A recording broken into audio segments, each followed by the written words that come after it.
السلام علیکم، تفتیش نیوز میں آپ کو خوش آمدید کہتے ہیں۔ مختلف مسائل پروگرام میں آپ کے ساتھ ہوتے ہیں۔ اس وقت موجود ہے ڈسٹرکٹ سینٹرل موسیٰ کالونی میں، جہاں پہ 5 مارچ کو ایک شخص جو کہ خودکشی کا مرتکب ہوتا ہے، زہر یا گولیاں کھا کے وہ فوت ہو جاتا ہے۔ وہ شاید کسی کو پسند کرتا ہے، وہ بچی ہے سونیا۔ اب وہ کیوں کر انہوں نے خودکشی کی اور آگے جو ان کے عزیز و اقارب کیوں کر ان کے پیچھے لگے اور ان کو زد و کوب بھی کرنے کی کوشش کرتے، اور اس کے علاوہ جو ان کی تصاویر وائرل کرنے کا کیا سلسلہ ہے، ان سے پوچھتے۔ السلام علیکم۔ وعلیکم السلام۔ جی بیٹا فرمائیے۔ میرا نام سونیا ہے۔ وہ جو انتقال ہو گیا وہ شخص آصف جس کا نام تھا، وہ آپ لوگ کے رشتہ دار ہیں؟ کون ہے؟ جی رشتہ دار تھے، میری بہن کا رشتے میں دیور ہے وہ۔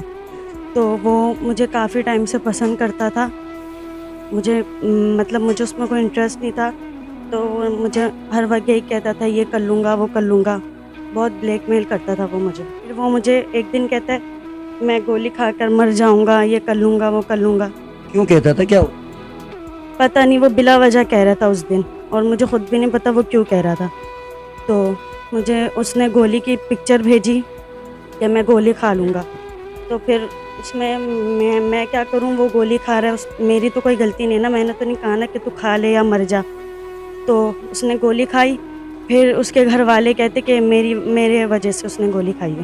جب اس نے گولی کھائی ہے 3 بجے کی ٹائم تھی، اور 3 بجے کے قریب ان کے گھر والوں نے مجھے کافی ٹائم فون کیا۔ ان کی خالہ سے بھی میں نے بات کی کہ جو ہے میں اس کو پسند نہیں کرتی، میں اس کے منہ پہ بھی بولوں گی، میں اس سے آ کر بات بھی کروں گی، میں اپنی بہن کے ساتھ آؤں گی، میں بات کروں گی، میں اس کو پسند نہیں کرتی۔ جبکہ میں 3 بجے شاید گولی کھائی تھی، وہ لوگ کہہ رہے تھے۔ تو ان کی خالہ جب مجھ سے بات کر رہی تھی، اور پھر بات کرتے کرتے کافی بات ہوئی، مغرب کا ٹائم ہوا، پھر وہ لڑکے کے ناک سے خون نکل رہا تھا۔ تب تک وہ گھر پہ ہی تھے؟ جی جب تک وہ لوگ گھر پہ ہی تھے، وہ لوگ فون میں دیکھ رہے تھے، میسج پڑھ لیتے کہ میں اور وہ کیا باتیں کرتے، کیا ہے نہیں ہے۔ وہ مجھ سے کہہ رہی تھی کیا چکر ہے یہ بتاؤ، یہ سب کہا۔ اس کے بعد مغرب کے اذان کے بعد جب لڑکے کے ناک سے خون وغیرہ نکلا، پھر سارے شور کر رہے تھے، اور مجھے بھی بہت گالی وغیرہ دیا ہے کہ پھر جا کر یہ لوگ ہاسپٹل لے کر گئے۔ تب تک تو لڑکے کا انتقال ہی ہو چکا تھا، تو یہ لوگ ہاسپٹل نہیں لے کر گئے، اگر یہ لوگ کیا پتہ لے جاتے لڑکا بچ جاتا۔ اس میں میرا کیا قصور ہے؟ میرے والدین جہاں شادی کروائیں گے میں وہیں پہ ہی کروں گی۔ میں نے اس کو کہا تھا کہ تمہارے گھر والے رشتہ لے کر آئیں گے تو میں کروں گی، لیکن وہ مجھے کہتا تھا کہ میرے گھر والے رشتہ لے کر نہیں آئیں گے، کوئی بھی راضی نہیں ہے۔ میں نے اسے کہا تھا کہ والدین جہاں جائیں گے میں وہیں پہ ہی شادی کروں گی۔ یہاں پہ ہم لوگوں کو دھمکیاں دی جا رہی ہے، اور میری پکچر وائرل کی ہے، سوشل میڈیا میں چھوڑیے، برائے مہربانی یہ نہ کریں۔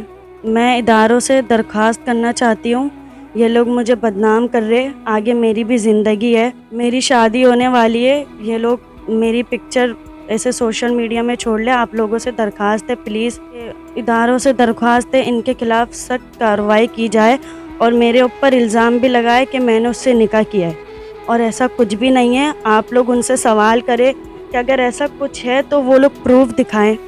برائے مہربانی ہمیں تحفظ فراہم کیا جائے۔ آپ لوگوں کے آنے کا بہت بہت شکریہ۔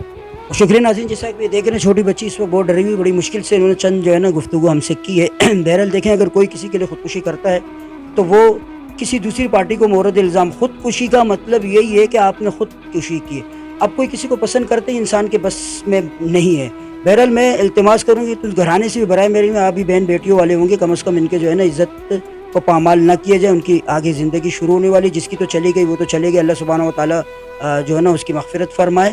اور اداروں سے میں چھوٹے التماس یہ کروں گا کہ برائے مہربانی ان کو تحفظ فراہم کیا جائے، اس سے پہلے کہ کوئی ایسا واقعہ رونما ہو جائے اور یہ بچی ہے کل کو اس کا تقدس پامال ہو، یا ان کے ساتھ کوئی ایسا ٹریجڈی ہو جائے کہ جن کا یہ ڈرے ہوئے ہیں، تو ان کو تحفظ فراہم کرنا حکومت اداروں کا کام ہے۔ مزید ایسے پروگرام میں ہمارے ساتھ رہے گا تفتیش نیوز، شہنشاہ فان۔